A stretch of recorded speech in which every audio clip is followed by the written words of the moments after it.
Islam. This is Minister Saeed Al-Mahdi. Today is Shaban, a new month, the first. Giving thanks and praise for today's lesson. This one is entitled, The Day of the Uprise. Being patient, waiting for the day of the uprise, Yom Qiyam, because I was named the Qiyam as a nickname for those who are waiting on the Mahdi. We're going to bring a case of a young black orphan youth. Of course, RGY, we stand for the youth. We are about that. That is our aim and our goal and our message, to raise up strong youth. But before I do, let's get into an analogy. 47:28, Allah says, because they follow what angers Allah and hate what pleases me, their actions become nothing. Habib Amillah. Allah was talking about the story when Abu Bakr and Umar and, Uthman basically went into the side and made a little secret covenant in the Banu Suqayfa. You can look that up on Wikipedia. The Banu Suqayfa was a secret conversation that some of the companions of the Prophet Muhammad made after the Prophet elected Ali to be the successor. Ain't that right? Allah says in 26, they said to those who hated what Allah revealed, follow half the orders, right? This is one of the things that they said. Allah is revealing it to Muhammad. Ali says, the Rasulullah did not, they are saying that the Rasulullah did not assign a color. They have been left to consult with each other about it, right? Because Allah says, this is what they said, right? So they did that which was different to what the Prophet had ordered to be done. The group pledged their allegiance to Abu Bakr without the satisfaction of anybody, right? Then they compelled me and my companions for the allegiance. Ali's telling his companion how it went down, right? And Allah had revealed this to Muhammad, and Muhammad made a prophecy that Abu Bakr would indeed sell his soul to Satan. So a lot of Muslims don't even know that this verse in the Quran, Surah Muhammad, is talking about the treason of Abu Bakr. Loyalty is a must. 47:33, it is a must. It being Muslim unless you have a strength to the Imam, the royal princess, the royal crown. And this is the reason why Allah subhanahu wa ta'ala used them as an analogy. Because the same thing is happening today, where you have a bunch of Muslims calling themselves Muslims, going around Muslim, but don't have any strength to the Imam. Allah says in the same surah, فَلَا دَبَّرُوا al-Quran. Can't they process the information, or are their hearts locked? This is important, right? Because Allah uses the word dabaru, which means to reflect upon it, to consider, to weigh. It is to process the information. Allah says, or are their hearts locked? This is a rhetorical question because Allah answered its own question. So Allah is joining the ability to process information with your heart. And that's why you use the analogy of a child, because a child, whenever a child from the ages of 1 to 7 are processing the information, it almost looks like they're looking within themselves. You ever see their eyes get so big? It's because they're processing the information with their hearts. So what happens is, when you don't have this ability to process information, when you don't have the dabaru to use your heart, right, you become a fucking zombie. So you see, people who are not standing for human rights today, particularly the men, the black man, if you're not standing up for human rights, when you hear the young people saying Black Lives Matter, then you're not able to dabaru shit. You have no heart. You're heartless. That's why they can't process the information. Fala dabaru al-Quran. They can't process that shit. Having knowledge of your enemy is how you become a dalil amillah, right? Is how you become a disgusting person. Those who kafar and bar from Allah's path. The United States, what they doing over there in Iraq and Afghanistan, preventing Muslims from being Muslims. But like, the black men in America should already know the disgusting behavior of their enemy based on the history of this nation. And so because of that, this case of this black orphan youth that I'm about to present that was on Sarnetta a couple of days ago is proof that you need to come and follow the answer that the call is giving. Because if you don't follow the caller, Allah calls you a Dalila Amilla. Whoever don't answer Allah's caller won't escape with any protection. They will be in deep shit. Dalila Mubina. That's a whole nother word, ain't that right? Dalila Mubina. So understand, people, the red pill is here giving you the warning, and look and listen. What it do, man? It's your boy Battle Truth coming to you live and direct from the Battle Truth headquarters. A lot of stuff just skyrocketing over the internet. They trying to do a lot of lying and things like that. Sarnetta just had a show, and on his show, they were trying to say a lot of lies, all speaking in the third persons. But we're not going to go to the third persons. We're going to go right to the source. This woman I have here on the phone, what's your name, beautiful? Erica. And what is your relationship with Jerika? That's my daughter. That's your daughter. Okay, so. Number one, he said, what is your relationship with Sharika? She said, my daughter. That's to show you that this woman, she's either on drugs, messed up. How are you going to side? Yeah, that's not important. What's important is the Jerika and the mother, right? You know, that's mother and child. This man, Battle Truth, that you just quickly glimpsely saw before the copy disclaimer came up, is being accused of having sex with the daughter while he was with the mother. All right. It's being said that he could possibly be the baby daddy of that child. So that could be incest. And I'm going to bring the facts to substantiate such an allegation. And then later on, secretly, started sleeping with your daughter. So right there, is something wrong with it already. Let's continue. Listen. Let's just nip this thing in the bud, get this out of the way. Am I Jerika's father? No. She said no. But y'all gonna hear later on and listen to what's going on. She really don't know if he's the father. Back and forth. And it tends to be spawned by no other than Marlena. So my question to you is, what did she tell you? She called me and my mom. When she first called, Mom, well, apparently your sister, describing that she's supposed to be caught, you and my daughter in action. That's a good point. That's a good point. The little girl was saying, when they was asking her, did you have sex with R. Kelly? She was saying no too at first. See? She was saying no too.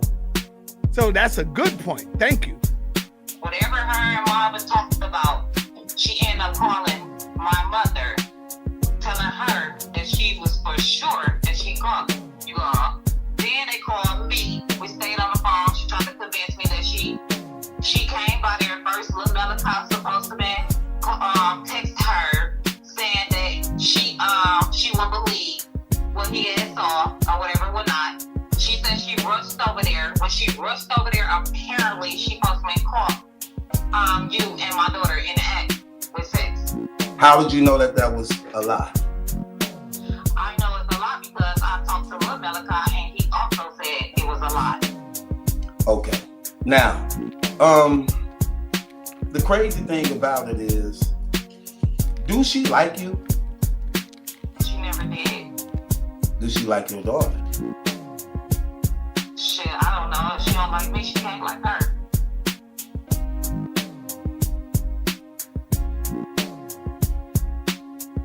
I mean, you can hear it in the mother's voice that she's very weak, a weak woman. And I didn't show the part when she revealed how old she was when she was messing with this dude talking and interviewing her. You you could tell this dude got control over her mentally. You know what I'm saying? She a little scared of him. The fact that this shit is even ringing to where he gotta put his shit on the internet because his name is now being in question. The fact that this shit even made public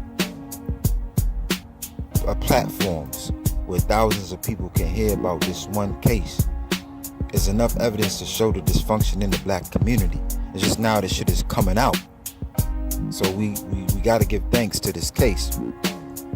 In the case of a child who doesn't have a father, in the case of potential incest, in the case of a man fucking with a mother and the mother's daughter, like all these things could be solved with Islamic law, but today we're going to solve the case of genealogy. How do you deal with a case when there's a whole bunch of penises involved? This case has been brought up at one point, and because this is an ancient tradition of the ancestors, lots is the only way that you can solve the case of genealogy. Because modern day technology cannot accurately give a man a DNA. As you can see people going on Ancestry.com trying to get their DNA, and they'll find that they have blood in 3 different African countries. This just doesn't make any sense. You're not from 3 different places. Same with the show Maury, when you have 2 baby fathers for the same kid when they take the fraternity test. It's because when you come from the same bloodline of somebody else, you share the same DNA. That's why Ali and Muhammad are called brothers, right? Muhammad called Ali his brother because of the fact that they have the same grandfather. It's the same semen. It's the same seed offspring. It's a spring of yourself. If you have the same cousin from the same grandfather on the father's side, you guys got the same blood. So if you was to have sex with the same woman at the same time period and get her, and she got pregnant, one of y'all gonna be the daddy. Even maybe if that woman had went to another person from down the block who was not their cousins, but still had the DNA. Because that's one thing black folks forgot too, is that we are all the same folks. We all same kin folks. We all family in this motherfucker. We all got slave last names out here. But we are all still the same bloodline. So it's like African Americans are really cousins in this family affair. So this is really a family affair. And we're going to show exactly what I'm talking about. I ain't really got much to say. Like I was telling people, man, it ain't nothing to even say. Ain't nothing to even talk about. It's just some internet stuff. But since I see, it's not nothing to talk about. But what they need to talk about to end is, because it's not true. Marlena made up a lie. She knows she made up a lie. and she And thinking, with the sister going back and forth with her, all this shit is lies. looking for lies, internet lies. fame, trying to get a channel going on, speaking in all I these think third. so because she contradicted herself. Because she just said something else, like she didn't never say it, but this was your exact words when you called and told the family, which is my family, that Right. you was for sure. And you never was for sure because you never seen that and you never bust in. Another that. And she also told me she had called the police that same night because she was trying to fight her. Okay, Right. what did the police say? She never could answer that. Right. Because we got experience with police is that we know if the police get called to scene or something domestic, they gonna separate both parties. It's gonna be more than one officer. They gonna let one officer talk to the one person, one talk to the other. And exactly, no matter who's wrong or not, and I definitely would have got contacted. Right, and they gonna leave some type of paperwork which she can't show. Now I she's don't saying, even know what the paperwork at. I don't know what this blood test thing at. I don't know what none of this at. Like, You see that, y'all? She didn't even take a goddamn blood test yet. She's saying she don't know where this paperwork at. It ain't no. Where's the blood test? Where's the blood paperwork? So, how you know this ain't his daughter?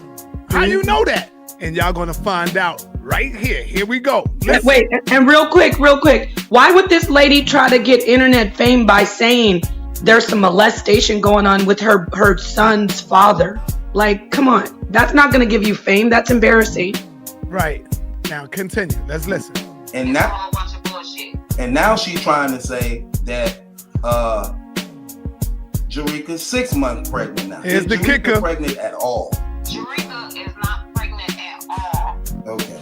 Now, the crazy thing about it is they want to believe all these third parties, but you the mother, she the daughter. I'm sitting here telling it, but they rather believe all the third and outside parties to everything. I don't even worry about it because I know the truth. She done told me the truth. I'm not gonna never say that she's lying to me because she is going through so much pain right now, really hurt, stressed out, with her name blasted all around the internet over lies that Marlena and I want to say Mama too. So whoever came up with this bullshit is garbage. With that being said, we ain't got to keep on going no further on this. Y'all heard it from your very ears. Now this is the mother speaking. So you heard the mother speaking, you heard the daughter speaking, you heard me say it. Now y'all want to go to them third parties saying that y'all can go get whatever you want. And if they worried about why Jerika last night is Baker, because I didn't know for sure. I was fucking too many people to even know who her daddy is. I was. In the case of Fawahish, Rasulullah sent Ali to Yemen, so he said to him when he came back, narrate to me with the wonders of what you encountered. He said, yo, messenger, a group of people came over to me who had been sold as slave girls, so all of them fucked her in one time period. So she gave birth to a boy and they argued with regards to him. All of them claiming him, so I drew a lot between them and made him to be for the one whose lot come. And I safeguarded this shit. So the prophet said, there is none from a group of people who argue, then delegate their affair to Allah Almighty and Majestic, except that the rightful lot came out. So lot giving and lot doing is a Islamic sacred tradition to find out the genealogy of her father. You see how that woman busted out right before he was about to end the entire interview. The mother is really fucking uncertain. Obviously, she had to get that out there and scream it out, put it on record that she had a promiscuous life. Fucking so many dudes that she don't even know who the baby father is. Don't have a DNA test. So right there puts the pressure back on Battle Truth. That motherfucker is definitely on a chopping block of possibly having incestual relationship with his daughter. It's big, man. Why the kids need role models? Because the real purpose of this is about the youth not having a father. She's damaged now. Imagine if she finds out she was fucking her daddy. Oh my God, let that one sink. But what's even gonna be a harder revelation is the mother. When she finds out she's been saying this is nothing but a lie, but then finds out it really happened. And I'm pretty sure this case is gonna blow up because Sarnetta and Nepal are very good at investigation. But for me, I definitely know how to solve this, and you just solve it like this. You draw lots. Because that kid needs a daddy regardless. There's a lot of dysfunction in the black community. And this is a case right here of the dysfunction.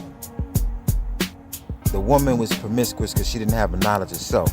And the dude was stupid to take advantage of a promiscuous woman because he didn't have a knowledge of self. So he saw it as an opportunity to capitalize off of his desires, lust.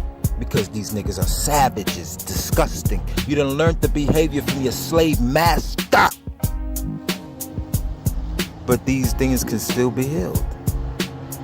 So answer the caller, look and listen and understand the Mahdi has come.